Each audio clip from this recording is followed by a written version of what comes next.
If I could teach you only one thing about Photoshop, that would be curves. And curves are simply the best layer adjustment in Photoshop. A guy back in the day proved that you could do every layer adjustment in Photoshop with only one curve. The first thing I want to do with my water is adding a curve. Using curves is kind of overwhelming. Most of the people, they don't like curves very much. They prefer levels, and I used to be one of them because levels is just, it's a little simpler than curves. With levels, very straightforward, it's just a line. But a curve is a line as well, it's just in diagonal, and that's the levels right there.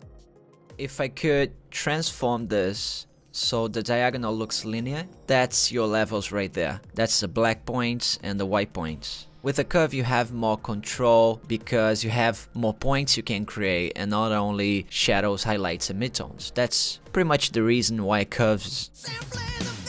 So let's understand this guy a little better. I'm gonna zoom in, and with a curve you have your shadows and your highlights. This nice histogram on the back of the curve shows you where most of the information is.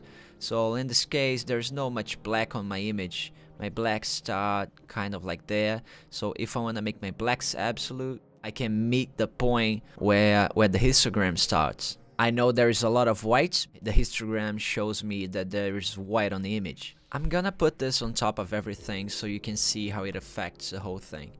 And you can see that the histogram changes because now it's not only evaluating the background but also the octopus, and the octopus is a little darker in a sense.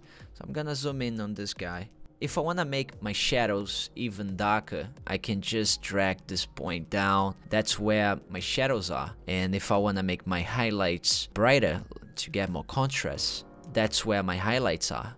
This point is the black point. You can drag it closer to your white points and you're gonna make your image much darker. You could also do the opposite and drag your white points closer to your black points and you're gonna get a much brighter image. These are the absolute points, your blacks and whites. You could also play with a curve, and this is gonna make a nice transition from blacks to whites, in this case making it brighter or making it darker. Or let's say you don't understand and this is too confusing for you and you don't wanna know for sure which is the right point to go.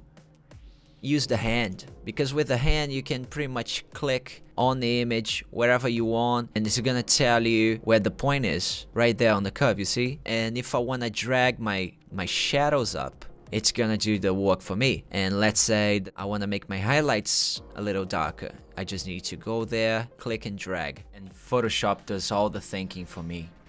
So let's say I want to increase the contrast of my octopus. I'm gonna drag the shadows down a bit, gonna get my highlights a little brighter.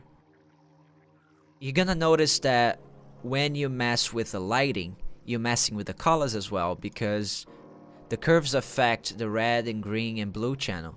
If I don't want it to do it, I could go and change the blend mode to luminosity, and that's not gonna affect your colors because it's on luminosity. I love this trick.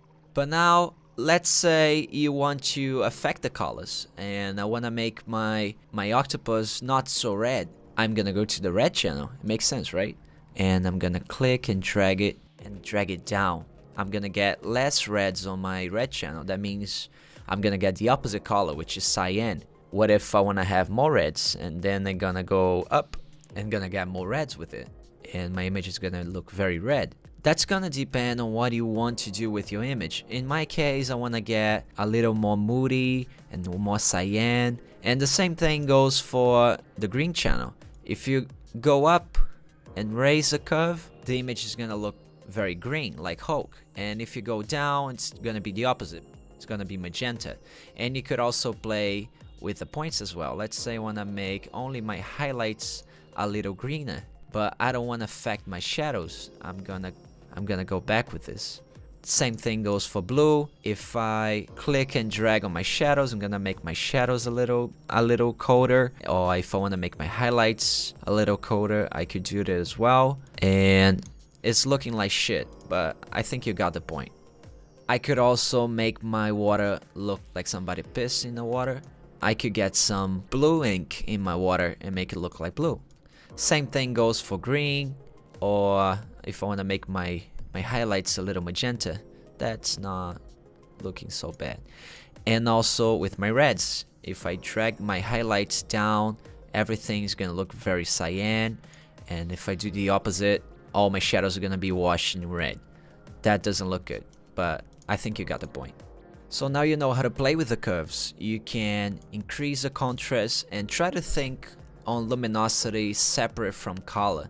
Let's say I want to make the shadows very blue and I want to play with the opacity just on that color, going by 50 or something like that. And I want to get some opacity, different opacity on my luminosity. It's nice to have that in different layers so you can control it. I could even call this luminosity and call this other guy color, because now I have the chance to play with them separately.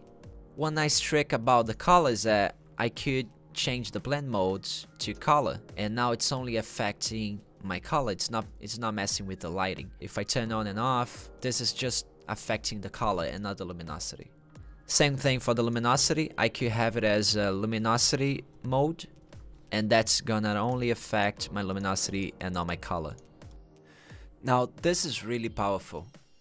Try not to forget it.